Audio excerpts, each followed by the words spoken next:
Hi friends, I'm very happy to stand before you for today's class.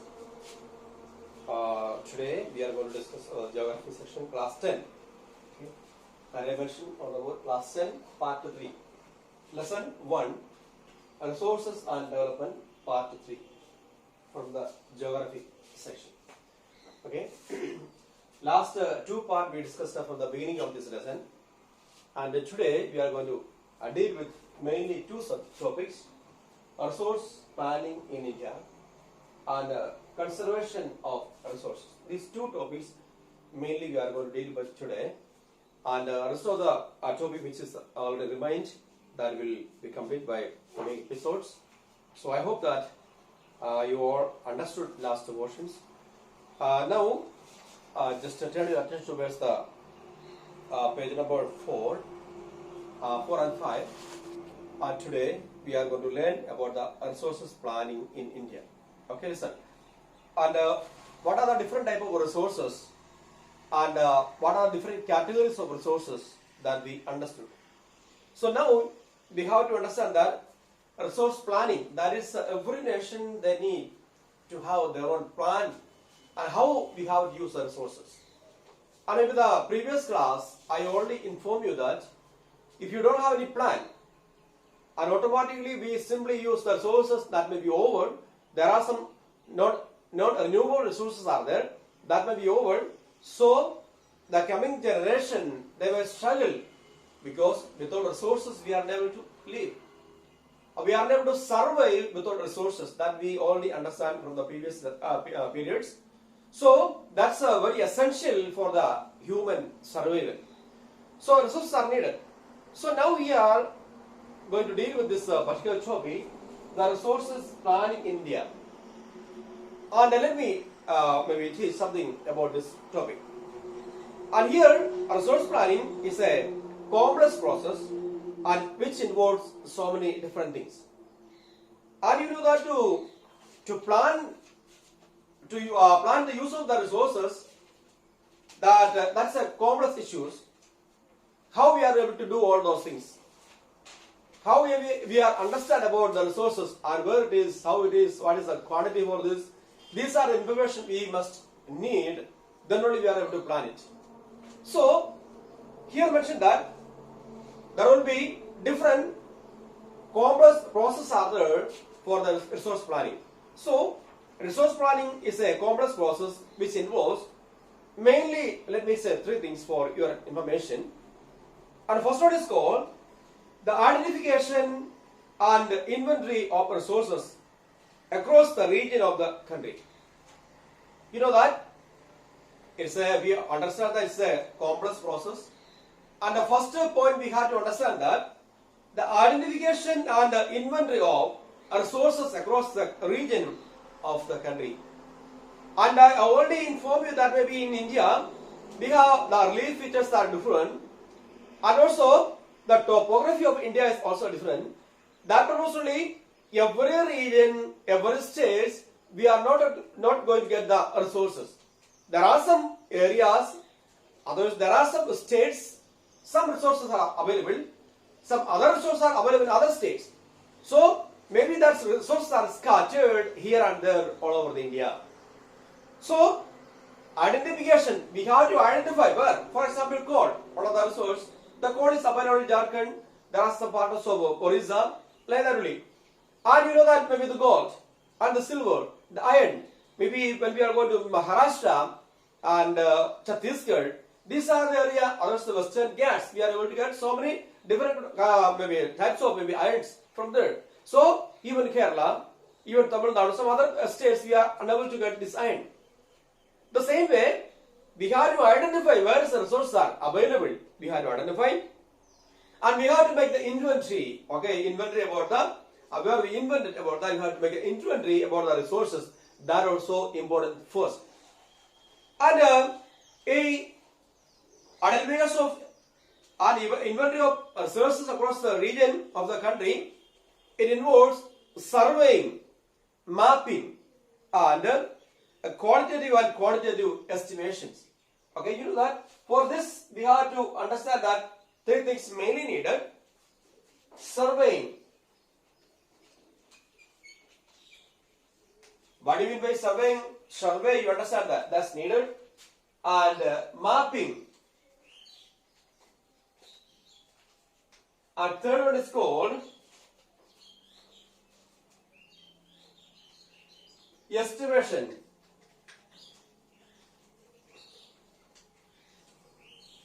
These three things are mainly for the resource planning in India. First point, resource planning, it's a complex and process which involves three things. And first thing mainly we understand that identification. For the identification, and we have to understand these three things. First one is called surveying, second one is called mapping, and third one is called estimation. For what we have to estimate? That means for the quality and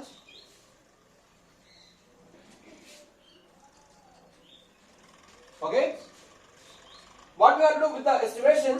For the estimation, two things are available. We have to do it to understand about the quality of the resources and the quantity of the resource. How much is available about that, and which quality of resources available there.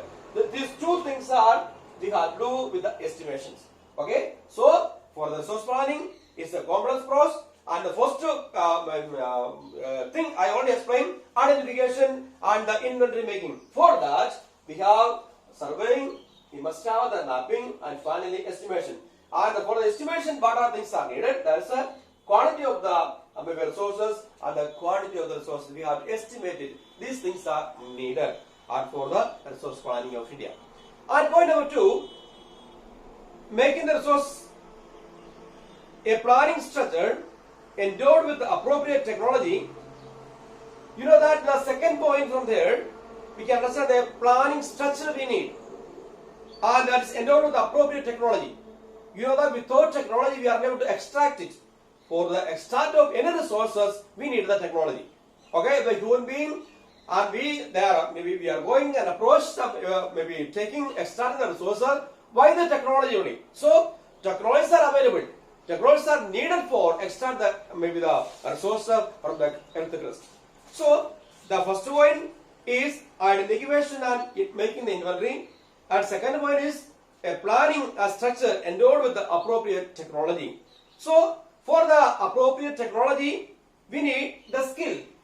Okay, and for that we need the skill we need, and individual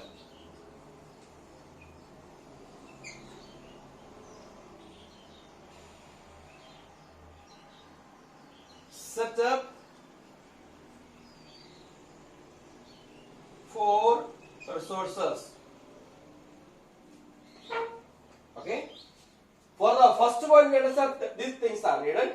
For the second topic like this, a planning structure endowed with the appropriate technology. For that, we need the skilled and unskilled people, individual. You know, for every company, every factories, the both different type of people are needed. Skilled people also needed. At the same time, unskilled laborers also needed for to run any institution, any any industries. So we need to have the skilled people and non-skilled people, and also the individuals we need, and set them for the resources. To set the resources we need skilled and unskilled people. For the second point, that is called a planning structure with the technology. So without technology, we are able to extract the things. And point number 3, making the resources and develop the plans for the overall national development plan. So the third one is that making the resource development plan with the overall national development plan. So we have two different plans are there.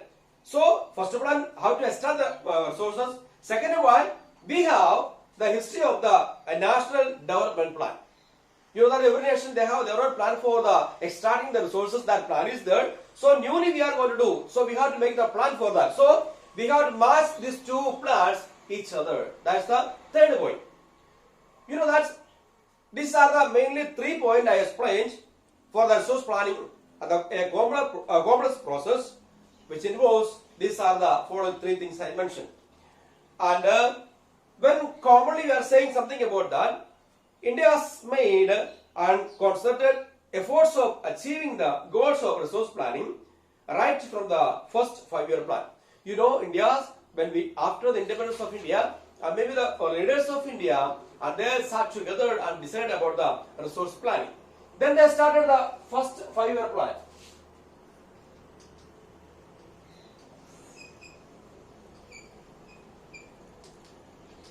Okay, first 5-year plan. How we are able to develop, how we are able to use the resources about that they planned. Because without planning we are unable to move ahead. A smooth running of any country, they need a plan. After the independence, we got the power and everything in the hands of the Indian people, and they also in dilemma what they have to do, because British were they ruled, and after that the power is directly given to the Indian people, and even the politicians, others, the rulers of India, they also do not know what they have to do. So how we have to look after all over the country and our people, and that purpose they first of all they decided they have a plan that's called 5-year plan. Within that 5 years, what they have to do, there will be a time bound is there. Within that time bound, what they have to do, how we are able to develop our India, how we have to start them, because resources from India, about that discuss. That type of plan is called 5-year plan. We already learned about maybe the previous classes. So you might have some understanding about those things. You know that, and there are many regions of our country that are rich in the resources. We know that our India, I already informed you that different states they have different resources are there. That's rich in our country. And one more thing, that the history of the colonization reveals that the rich resource in colonies were the main attraction for the foreign invaders. And you know that the European people came to India, and there is one main attraction for those people invaders, that maybe the resources. Okay, that also we have to keep in our mind, because everybody exported from our own country to their own country, because they found through their eyes they found that in India completely rich in a different type of resources. That purpose only they came to India. If nothing is available in India, who will come to India, and who will maybe export the thing from India? Because so many valuable things, so many rich maybe resources are available in India and still are in India. So invaders came to India, they extract everything they already exported from their own nation. So that also understanding we are getting from the history. And when we move ahead, we can understand that this India and completely on different states, different type of resources are available. So we have to use that one. But second topic, when we are discussing about the conservation of the resources, okay, the resources are available and we are over extracting is there, over usage of the resources are there. So if you are not going to stop all type of these things, extraction, then there will be so many problems going to be arised in our future. So we have to discuss about the conservation. We have to conserve the resources for the future generation. And how we have to do the conservation, about that we are going to discuss right now. The reasons are maybe the resources are vital for any developmental activity. Okay, you know that for the developmental activity we must have the resources.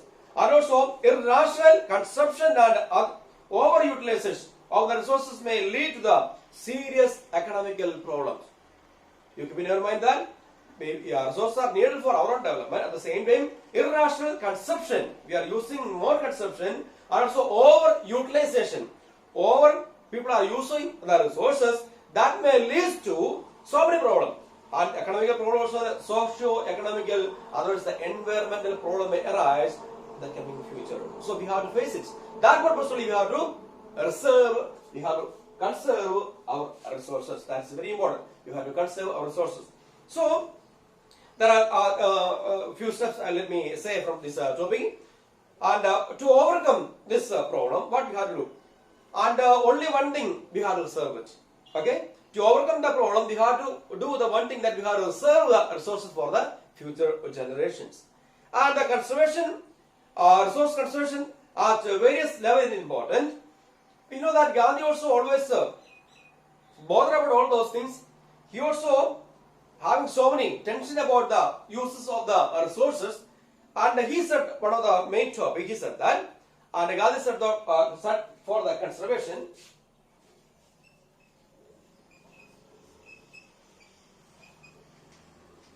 he said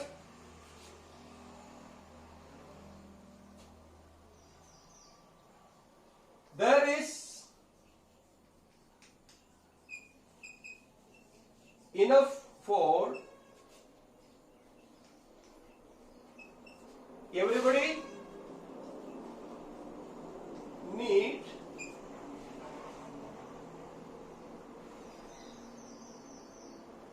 and not for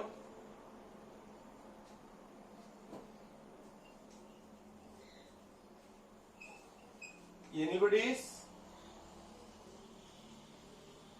greed. Okay, this is one of the quotation of Gandhiji, and he said he was always bothered about the resources, and if people are over extracting, there will be so many problems. That was he commented one thing for the resources, and he said that there is enough for everybody's needs, and not for everybody's greed. So he said that we are able to extract the resources for the human needs, everybody needs, not for the everybody's greed. The people are greedy. He came to know that almost the people are greedy and selfish are there. So we should not extract more than our enough, and only we not to satisfy anybody's greed. Then maybe resources may remain, and maybe the future generation they can enjoy their own resources. So here Gandhi also mentioned two mainly people. First one is called the greedy, and second is called, we can understand as selfish. Okay, Gandhi mainly denotes two different type of people. First one is greedy. You understand the meaning of the greed, and the greedy people. Who is the greedy people? You understand, and who is the selfish? These two different terms, you know the meaning of that, greedy and selfish. Okay, and if you are able to maybe fulfill the needs of the selfish or greedy, and maybe the resources may not remain, cannot remain in the surface of the earth, and the coming future may struggle for the resources, because we know that without resources we are unable to be alive. So that's very important that we have to conserve. So this topic we are mainly understand that we have to conserve the resources. Now we have to understand about the land resources. One of the other topic is called land resources. You know.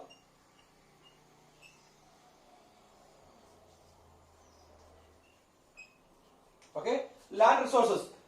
And here mentioned that maybe land is a natural resources. That we understand that land is a natural resources, and we have used with our own wisdom. We have to extract maybe the resources with our own wisdom. So, for example, I will make it clear.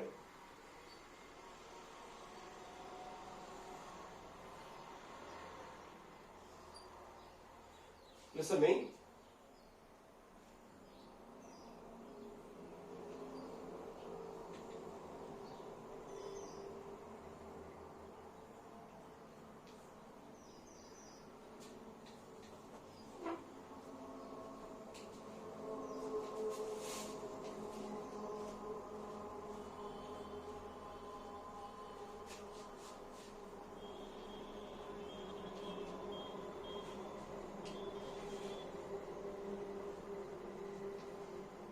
Okay, we have the you know that the relief features of India. The relief features, we can understand that we have mountains are there, we have the plateaus are there, we have plain areas are there, we have islands are there, we have deserts are there, we have maybe drainage system. So many rivers are there flowing towards the maybe the Bay of Bengal, and towards, there are few rivers flowing towards the Arabian Sea. Rest of the almost all the rivers flow towards the eastern side, because eastern hills, maybe slopes are there. Whatever they are flowing towards the eastern side. The mainland rivers of India, they are mainly flowing towards the eastern side. So the relief features, we understand that maybe mountains, plateaus, maybe islands and plain deserts, and these are the relief features of India. And mainly we can understand that maybe the lands maybe of India are divided into three different categories. Then first one is you will get the plateaus, second one is get the mountains, and third one is called the plain. You know that mainly the plateaus are 27%. Okay, the plateaus are there in our India. 27% of area we found as the plateaus, and maybe the 30% of land we found as the mountains. You understand? Relief is, you are going to learn about the higher classes more than what we are learning right now. So you get more very clear picture about the plateaus and maybe the plateaus, the mountains and plains, and every maybe detailed we will get the studies in higher classes. But now briefly we have to learn. So 27% of plateaus and 30% of mountains are there, and so plains we found 43%. And mainly we have to understand that maybe the mountains 30% are there, and there will be a perennial flow of the rivers. Okay, here we can understand that maybe 30% of this area mainly will get